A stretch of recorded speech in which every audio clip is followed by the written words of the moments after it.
Conduta cristã. Então, a conduta cristã que vamos falar é baseada no capítulo 22 do livro Contos e Apólogos, de Humberto de Campos, psicografado por Francisco Cândido Xavier.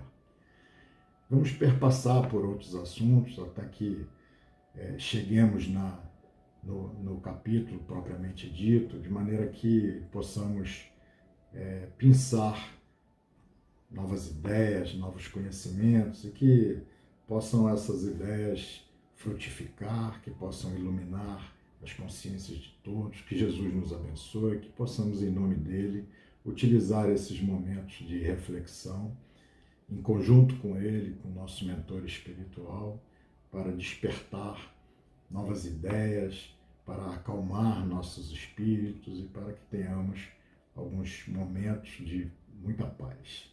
Bom, vamos iniciar falando do corpo de Cristo, porque muitos dos conceitos que hoje nós vemos já faziam parte da literatura, já faziam parte do Evangelho há muito tempo. Paulo, por exemplo, tem muitos escritos maravilhosos que, se aprofundarmos, obteremos grandes reflexões. Um deles é na Epístola a Efésios, número 4, em que ele diz que sobre a Igreja de Cristo, que há um só corpo, um só Espírito, um Deus e Pai de todos, que age por meio de todos e está em todos. Muito similar aos conceitos que nós temos no Espiritismo, de que Deus está em toda parte, Deus está em nós vivemos em Deus, como diz André Luiz, vivemos no hálito de Deus. E então ele já dizia, um só Deus que age por meio de todos e está em todos. Cresçamos em tudo, diz Paulo, até alcançarmos a altura espiritual do Cristo, que é a cabeça. Exatamente, para nós também o Cristo é modelo e guia, aquele que serve para nós de exemplo, para que possamos estabelecer a meta de algum dia, se possível, podemos nos comportar como Cristo, como o exemplo que ele nos oferece. Então essa é a ideia, porque a ideia de igreja, na época de Paulo, não é a mesma ideia que hoje chega até nós, a ideia de prédios suntuosos, de um Cristo, imagem de um Cristo mito, crucificado, e como se fosse um Salvador. A ideia era exatamente a ideia de que o Cristo era o cabeça de uma igreja. A cabeça em função de ensinamentos, em função da doutrina que ele pregava. E que nós, os participantes da igreja do Cristo, eram, na verdade, seus seguidores, aqueles que seguiam a cabeça, aqueles que seguiam as ideias que o Cristo professava. Então, a igreja sendo um corpo e o Cristo a cabeça, nós somos os membros deste corpo.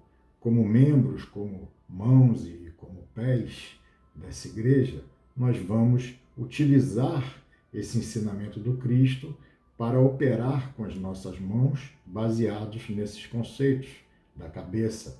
Vamos utilizar nossos pés para disseminarmos, para buscarmos disseminar a mensagem da cabeça, também como membro, para disseminar essa imagem.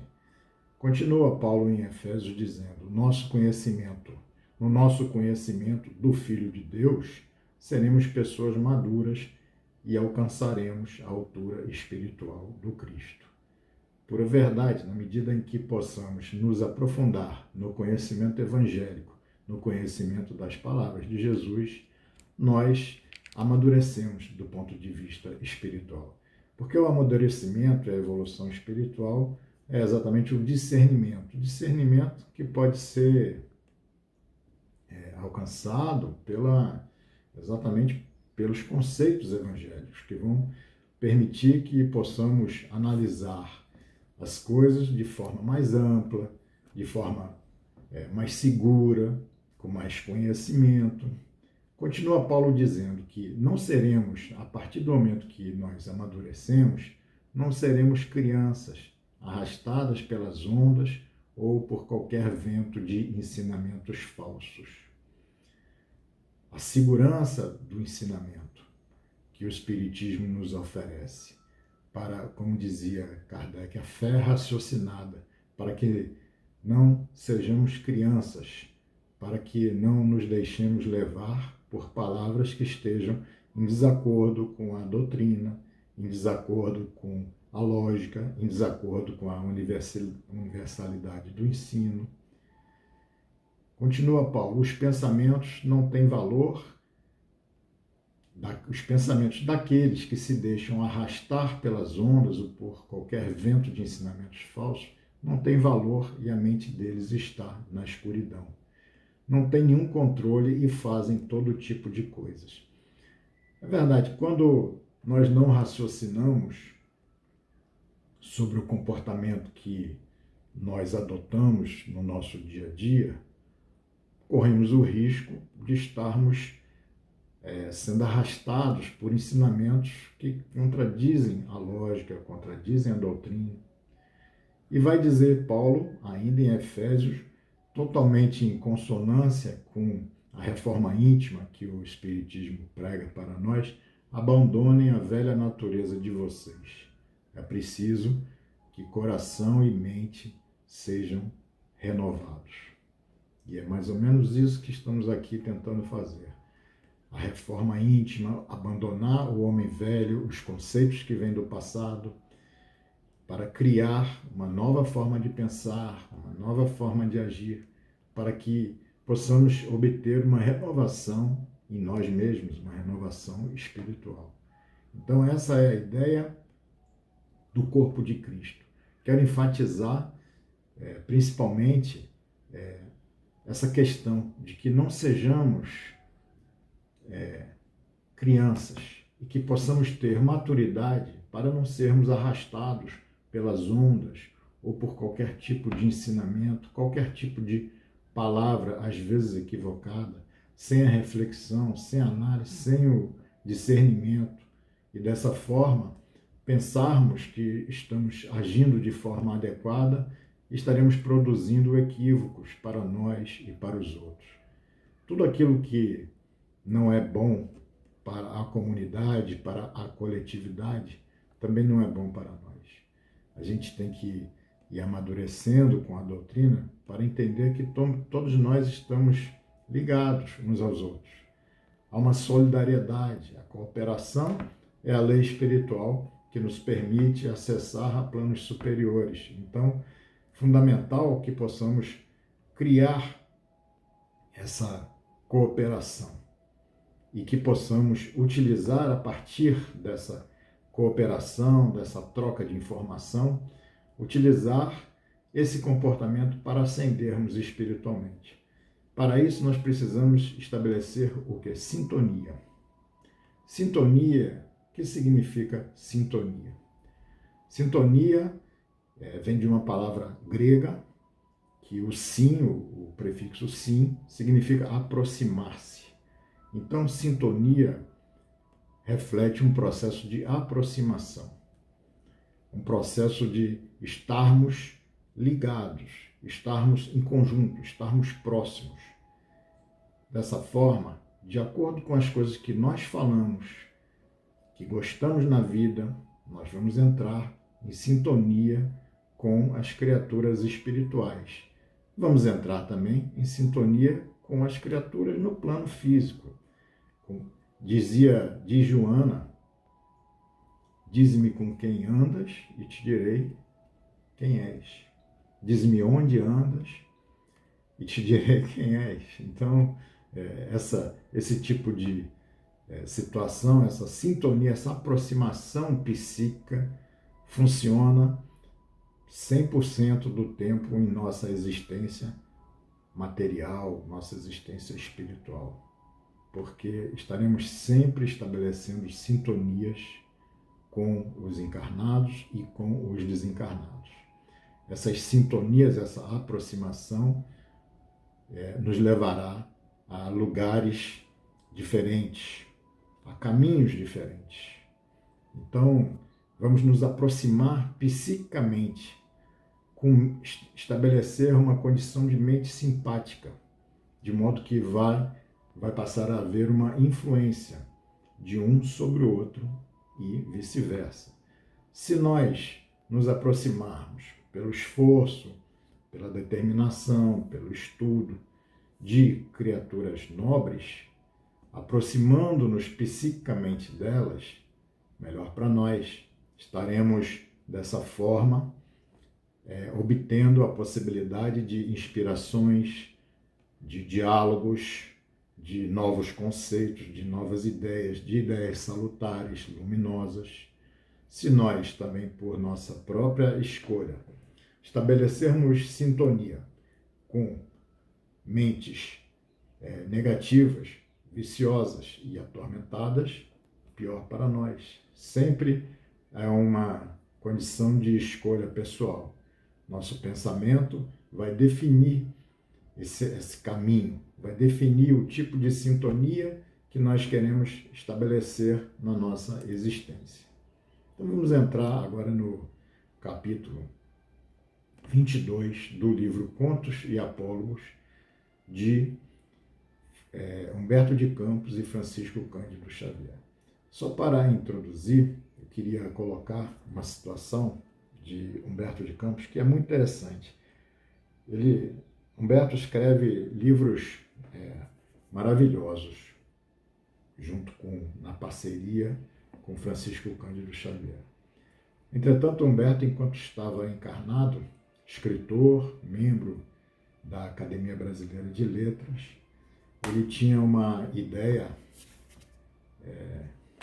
materialista e até ironizava, chegou a ironizar um livro de Chico, Parnaso de Além Túmulo, que foi lançado, Humberto ainda estava encarnado, chegou a brincar junto com um amigo, no sentido de dizer que não precisaria mais Academia de Letras e que só um mineiro de Uberaba bastaria para que se escrevessem todos os livros. Era o desconhecimento. Mas ele teve uma vida, começou na literatura com livros um pouco mordazes, livros de pouca profundidade do ponto de vista espiritual, mas depois ele se modificou, o sofrimento da vida foi fazendo com que ele tivesse uma nova visão da vida e a sua literatura também se modificou, e desencarnado ele demonstra então essa vontade, essa disposição de contribuir, de trabalhar junto de Chico Xavier. Emmanuel, mentor de Chico, vale dizer que ele precisava, antes de escrever com Francisco Cândido Xavier, ele precisava fazer um curso, se matricular numa escola de evangelho. No livro Boa Nova é muito interessante, porque ele vai no prefácio dizer que ele encontrou, no plano espiritual, numerosas escolas do Evangelho e que ele se matriculou como aprendiz numa dessas escolas e que lá os professores são aqueles que levam daqui da Terra para o plano espiritual os exemplos vivos que muitas vezes passaram anônimos entre nós, mas levam para o plano espiritual exemplos vivos da dedicação, da pregação do Evangelho a partir da própria vida, a partir da própria existência. Então, isso é muito interessante e os livros são maravilhosos. Conduta cristã, ele vai dizer para todos nós o seguinte, que existia um cameleiro, Ibrahim Ben Azor, que vai até a casa de Simão Pedro para querer entender, para querer compreender melhor a doutrina do Cristo. E começa então a fazer algumas perguntas a Jesus. Vai perguntar a Jesus como deveria ser o comportamento dele perante aquelas criaturas de má fé que estavam sempre, de uma certa maneira, buscando fazer o mal a ele. De que maneira ele deveria se portar perante a elas? Cristo responde: perdoarás e trabalharás sempre, no nível da tua compreensão, desculpando-as e amparando-as infinitamente. E aí ele entende a resposta como lógica, mas se preocupa sempre, como sempre, e pergunta: e se me cercarem todos os dias? Cristo responde: continuarás perdoando e trabalhando a benefício delas. E se me ferirem, se a violência e a traição golpear-me pelas costas?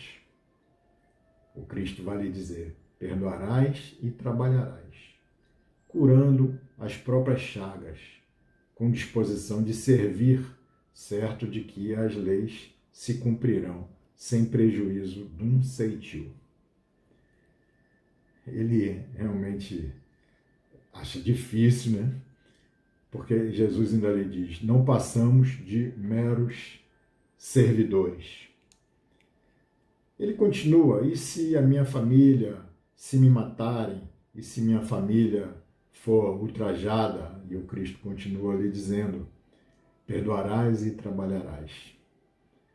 E chega ao ponto em que o Cristo vai atender uma pessoa e ele pergunta para Pedro se Pedro tinha realmente certeza de que aquele era o Messias prometido, porque aquela doutrina e aquelas ideias que o Cristo lhe apresenta estavam muito distantes do ideal, daquilo que ele poderia aceitar como uma norma de comportamento.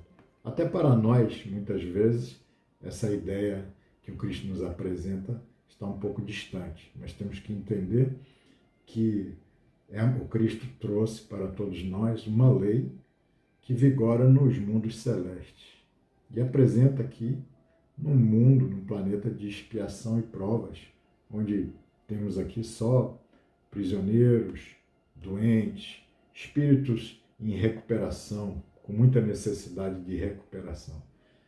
Fora daqui, nos mundos celestes, é normal que se perdoe e que se trabalhe pelo auxílio daqueles que nos firam, aqueles que nos ofendem.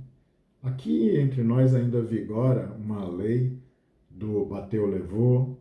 Se saímos de carro e alguém ao ultrapassar por nós, nos xinga, nós então não falamos Deus te abençoe de forma nenhuma, nós ainda vamos falar, xingamos de volta, ainda é o nível espiritual que nós ainda nos encontramos, mas o Cristo trouxe essa meta, e essa meta da conduta cristã apresentada por Humberto de Campos e que lhe foi ensinada nas escolas, numerosas escolas ao redor do planeta, no plano espiritual, para ensinar às criaturas o Evangelho do Cristo, é que nós devemos estabelecer para nós como essa meta, como esse ensino que, em determinado momento, a partir da prática, a partir da nossa insistência, a partir do desejo, da vontade, do exercício da nossa vontade, nós poderemos,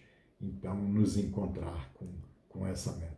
Temos que tomar cuidado, porque na mesma medida que nós estabelecemos sintonia com as pessoas e com os espíritos, nós sofremos também muitas influências espirituais diversas. Influências espirituais, não quero falar aqui de espíritos, mas influências espirituais entre encarnados. Pessoas que convivem ao nosso lado, na família, pessoas da mídia, pessoas em geral que estão norteando as ideias da nossa sociedade. E essas pessoas, se nós também não analisarmos as ideias delas e não soubermos separar o nosso gostar da pessoa por acolher a ideia da pessoa, podemos incorrer em prejuízos significativos. Porque uma palavra, uma mensagem, uma música cantada, uma jogada especial, faz com que nós passemos a devotar uma atenção especial a determinada pessoa e passamos então a nos submeter ao império do pensamento dessa pessoa sem análise, sem a crítica. Indivíduos que nem sabem que nós existimos, mas nós nos deixamos render pelos seus pensamentos. Músicas, às vezes, de teor complexo, teor negativo, porque nós gostamos do cantor, nós passamos a acalentar aquela música em nosso ser e passamos muitas vezes o dia inteiro cantando uma música de um teor negativo, agregando, estabelecendo com isso sintonias complexas para o nosso dia a dia. Ocorre também que essas pessoas têm uma influência muito grande. Essas pessoas, sim, podem também estar sob uma influência espiritual. Essas pessoas encarnadas, às quais nós devotamos grande atenção, grande carinho e queremos, por apreciá-las, queremos até adotar as ideias que elas propagam. Essas pessoas muitas vezes podem estar sob algum tipo de influência espiritual e disseminar no mundo, disseminar no planeta ideias que não nos levam à frente e que retardam o nosso progresso. Existe hoje no planeta, e agora então que tudo que nós fazemos é digital, é o mundo digital, existem os influenciadores digitais, que para nós de mais idade não tinham tanto significado.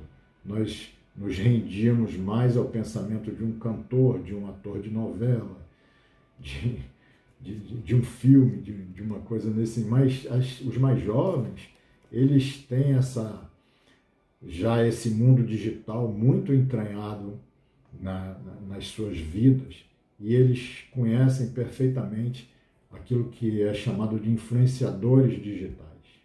E esses influenciadores digitais têm um poder muito grande de alterar e de influenciar no comportamento das pessoas e dos jovens. Um influenciador digital que usa determinada camisa, determinada marca de roupa, faz com que um grande número de jovens passe também a utilizar aquela marca de roupa, aquele determinado padrão de comportamento divulgado por esse influenciador. Ou seja, nós temos que ter sempre em nossos jovens e em nós mesmos, temos que ter sempre essa postura de estabelecer com o crivo da razão, estabelecer a lógica daquele tipo de comportamento, estabelecer a ideia e medir se aquele comportamento é adequado, se aquele comportamento condiz com uma conduta que seria uma conduta cristã, uma conduta evangélica, que o Cristo nos oferece. Será que um comportamento de um influenciador está de acordo ou não está de acordo? Então, muitos desses influenciadores, algumas vezes, propagam ideias a favor do aborto, ou propagam ideias a favor de uma eutanásia, a favor de comportamentos que, do ponto de vista espírita, nós sabemos que são comportamentos muito equivocados.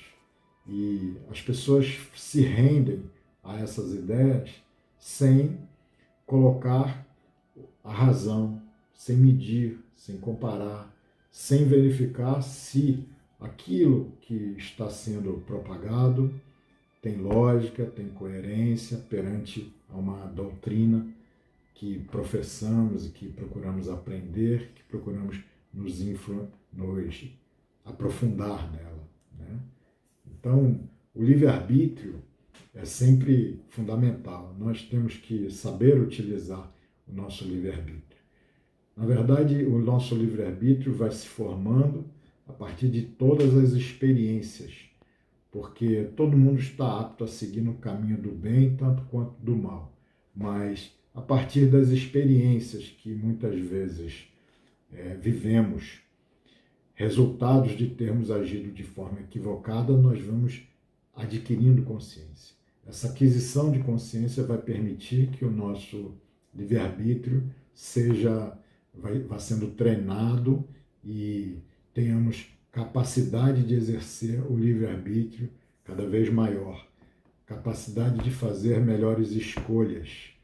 Então, de onde vêm as influências que se exercem sobre nós e sobre todos de forma geral? Sempre dos espíritos imperfeitos que procuram se apoderar, dominar e fazer sucumbir aqueles que estão vivendo sem essa coerência, sem essa análise. Estão vivendo, como diz Paulo na Epístola aos Efésios, ao sabor do vento, sem ter aquela consciência formada, sem ter essa análise daquilo que é correto e daquilo que é incorreto.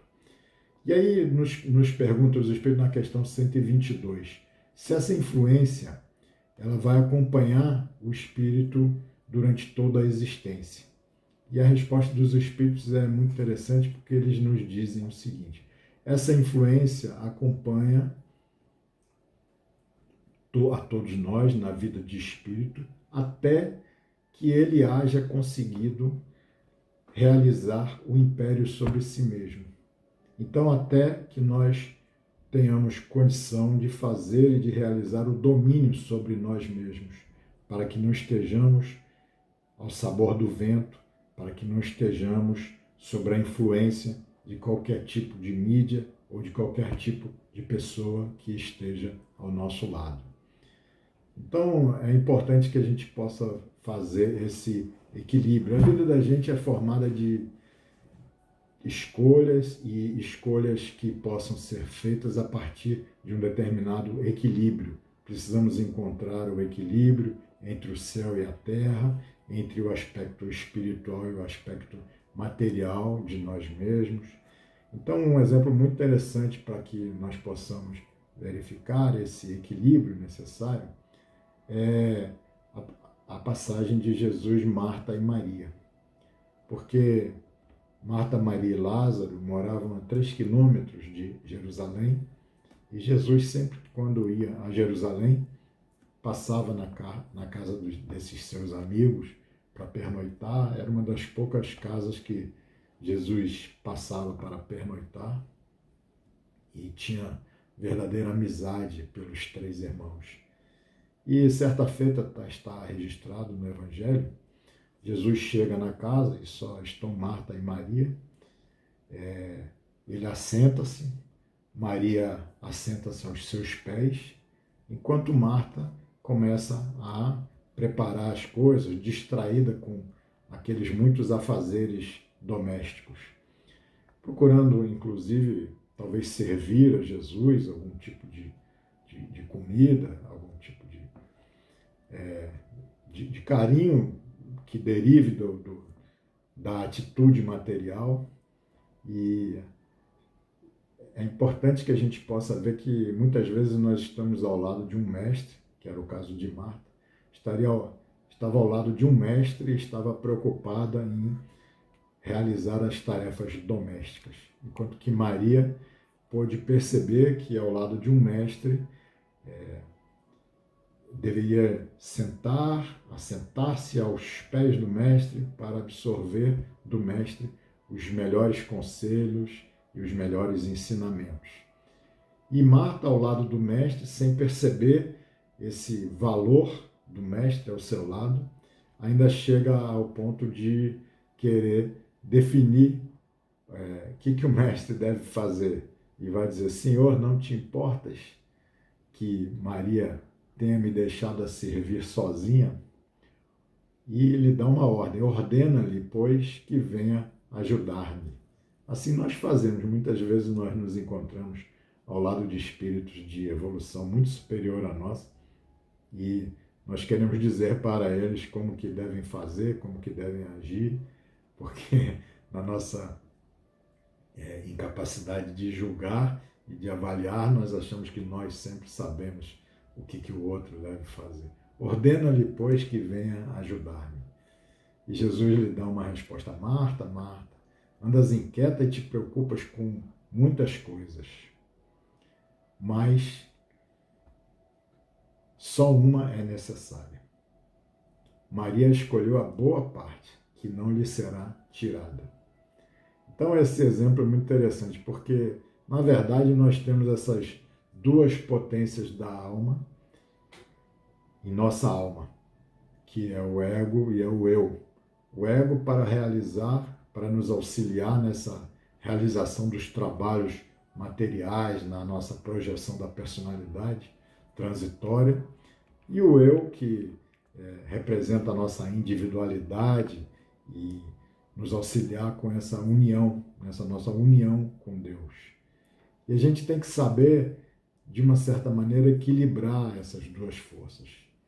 Marta é essa nossa ação no mundo, muitas vezes em desequilíbrio, com inquietação, com angústia, aquela nossa postura de fazer, fazer, fazer, correr, correr, correr, vamos fazer rápido. E nessa postura de fazer, correr, de forma muito intensiva as nossas ações no plano material, acabamos por não perceber o valor espiritual das coisas e tem às vezes que ter um recurso extremo, uma doença, algum tipo de dificuldade para que a gente possa realizar esse equilíbrio. E Maria, essa nossa ligação com o alto, com Jesus, pela oração, pelo estudo, pelo aprendizado. Na verdade, essas duas forças, mas que precisam ser equilibradas. Do mesmo modo que nós não podemos ser só ação no mundo, nós também não podemos ser só oração, estudo e aprendizado. A oração tem que estar conjugada com a ação.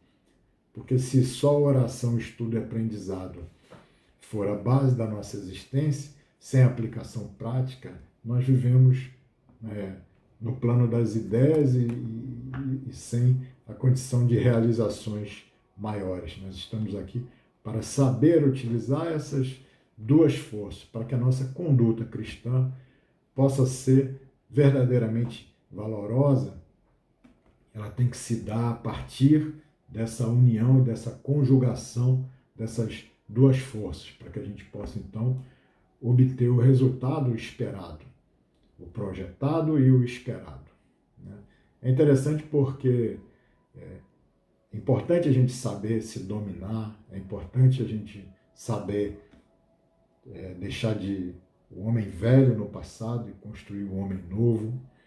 E, em função disso, Sócrates tem até uma frase interessante. Ele dizia, na ação de Marta, tome cuidado com o vazio de uma vida ocupada demais, porque é correr, correr, correr, fazer, fazer, fazer, e é o vazio de uma vida ocupada demais, porque em determinado momento assusta-se as possibilidades de ação no plano material e o que nós realizamos, o que nós integramos em nós mesmos, o que nós trouxemos de conhecimento. Qual foi o resultado de todo esse correr? Então tome cuidado com uma vida ocupada demais. Ao mesmo tempo, a gente precisa também saber caminhar na transformação desse homem velho.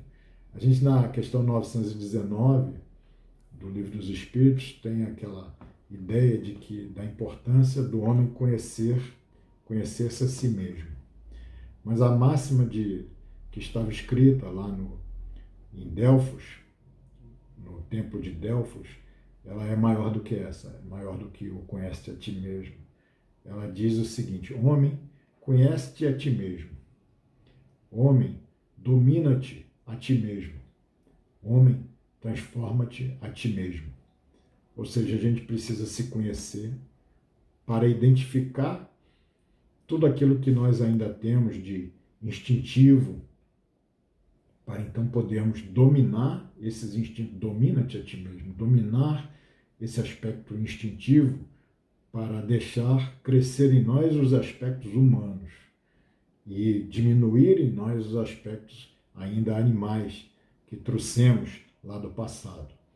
E transforma-te a ti mesmo, é exatamente a gente transformar essa potência instintiva herdada do plano animal, que nós chegamos aqui como homens puramente instintos, e nós vamos fazendo essa caminhada de transformação do instinto para o sentimento, para o amor, para o humano em nós. Então, transformação de nós mesmos. Então, até mesmo na casa espírita, muitas vezes a gente tem atividades excessivas, mas depois, se pararmos para refletir, o que nós obtemos de tantas atividades?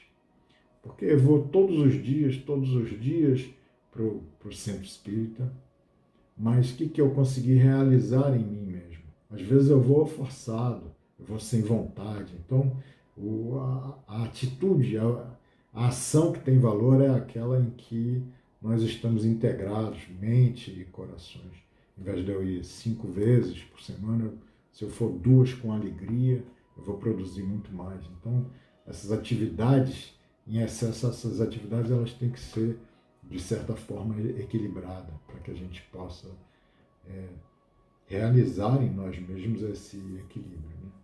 Tem uma história de Sundar Singh. Sundar Singh é um indiano que adotou o cristianismo e acabou pregando o cristianismo no mundo inteiro e tem várias parábolas, várias histórias interessantes. E tem uma história dele que eu gosto muito, que é em relação ao homem sábio e o pedinte. O pedinte batia na porta da casa de um homem sábio todos os dias e pedia comida. Aquele homem sábio abria a porta e lhe entregava, ia até a cozinha, pegava lá uma vasilha de comida, entregava a comida àquele pedinte e ele ia embora. Dia seguinte, na semana seguinte, a mesma coisa. Até que um dia, esse pedinte chegou um pouco mais cedo e aquele homem sábio disse: olha, a comida não está pronta, você não quer entrar para ficar esperando enquanto eu cozinho? E o pedinte entrou, sentou lá na cozinha e o homem sábio ficou conversando com ele, falando sobre a vida, falando sobre as possibilidades de construção de nós mesmos, sobre essa capacidade que todos nós temos de realizar a transformação da nossa existência, sobre os conceitos de aquilo que nós oferecemos ao mundo é aquilo que nós vamos receber do mundo. E ensinou muitas coisas até que a comida ficasse pronta e ele entregasse uma vasilha àquele pedinte e ele pudesse ir embora. O pedinte não apareceu mais, vai aparecer depois de alguns anos, bate na porta daquele homem sábio e lhe pergunta: eu queria saber por que minha vida está totalmente transformada. Nunca mais eu precisei pedir depois daquela conversa que nós tivemos. Eu aprendi muita coisa, entendi que eu poderia mudar toda a minha existência. E eu queria te perguntar por que você sempre me deu comida e nunca me ensinou. E aquele homem sábio falou: porque você, na verdade, só vinha pedir comida. Você nunca não estava preparado para receber nenhum tipo de ensinamento, você só queria comida. Até aquele dia em que você realmente quis entrar, sentar e estava disposto e apto para receber algum tipo de ensinamento. E assim acontece conosco, nós vamos receber sempre aquilo que nós estamos prontos para receber. Toda a nossa transformação, ela se dá de dentro para fora. Na medida em que nós nos modificamos intimamente, internamente, nós nos colocamos numa situação de poder realmente fazer com que o mundo externo se transforme. Né? Em quantidade ou qualidade. Né? Aquela ideia de que se eu for 5 vezes de má vontade para o centro espírita, eu não vou produzir da forma como eu posso produzir se eu for 2 vezes com alegria em meu coração. Então o tempo não tem um significado importante do ponto de vista espiritual. O que importa é fazer, não é fazer muito, mas é fazer bem. Os ensinos de Jesus, eles não são simples, por serem assim muito profundos e exigirem de nós o nosso melhor e a nossa excelência. Mas assim, o tempo não é importante. Existem correntes filosóficas que dizem que o tempo real só é medido quando há expansão de consciência, mudança e transformação. Quando você não expande a consciência, quando você não se modifica, é como se o tempo não tivesse passado. E isso é muito interessante porque nós vemos que no plano espiritual acontece isso. Espíritos às vezes ficam presos anos e anos, como se não tivesse passado o tempo, porque não houve expansão de consciência. Sem expansão de consciência não há passagem de tempo, né? O tempo está sempre ligado a essa questão da luz que penetra em nós e da nossa quantidade, nossa possibilidade de absorver a luz e de modificarmos. Né? E interessante, no Missionários da Luz tem uma história muito interessante. A gente está falando dos influências, inclusive do ponto de vista positivo. No Missionário da Luz, nós temos o André Luiz, que no final do livro, o Alexandre, que é o mentor do livro, maravilhoso, avisa que ele teria que deixar a todos aqueles companheiros e para realizar um trabalho em outro plano, em outro local. E André Luiz e todos aqueles que se congregavam e que eram orientados por Alexandre ficam tristes, ficam quase que revoltados pelo abandono de Alexandre, porque eles tinham se ligado a Alexandre de uma forma maior do que deveria. Eles estavam transferindo para Alexandre uma idolatria, um amor excessivo que deveria ser direcionado a Jesus, eles estavam entregando a Alexandre. E Alexandre vai dizer que, na verdade, o mestre não pode ficar o tempo todo perto do discípulo, senão o discípulo não se desenvolve, ele fica atrofiado. Né? Então, essa idolatria, às vezes, até do ponto de vista positivo, ela não é benéfica para nós. Nós temos que diversificar, nós temos que colocar também nossas mãos no trabalho e seguir dessa forma. Assim. Então, para a gente finalizar a conduta cristã, eu queria só dizer que é importante que a gente saiba, nesse mundo de influências de todos os lados, que a gente saiba, para manter a nossa conduta cristã, que a gente saiba dizer não. É urgente que a gente possa aprender a dizer não. Porque ao longo da existência, eu tenho percebido que muitas criaturas boas que encontramos em sofrimento, depois de determinado tempo, 2, 3 anos, crianças da evangelização que trabalhamos, que eram crianças maravilhosas, com 11, 12, 13 anos. E quando vamos encontrar as crianças com 16 anos, aquelas crianças doces, afáveis, maravilhosas, estão envolvidas com o tráfico, estão envolvidas em situações de dificuldades e estão sendo, inclusive, mortas no tráfico com 16 anos de idade. Então, ou aquelas crianças não eram tão boas como nós imaginávamos, ou elas eram boas, mas eram frágeis, incapazes de dizer não, onde seria necessário e importante dizer não. Assim também serve para nós. Nós temos que desenvolver, para que tenhamos a conduta cristã, a capacidade de dizer não. Capacidade de dizer não quando é necessário e importante dizer um não. Porque a sugestão para o erro, para o mal, quando atendida, o problema deixa de ser daquele que sugestionou, passa a ser nosso.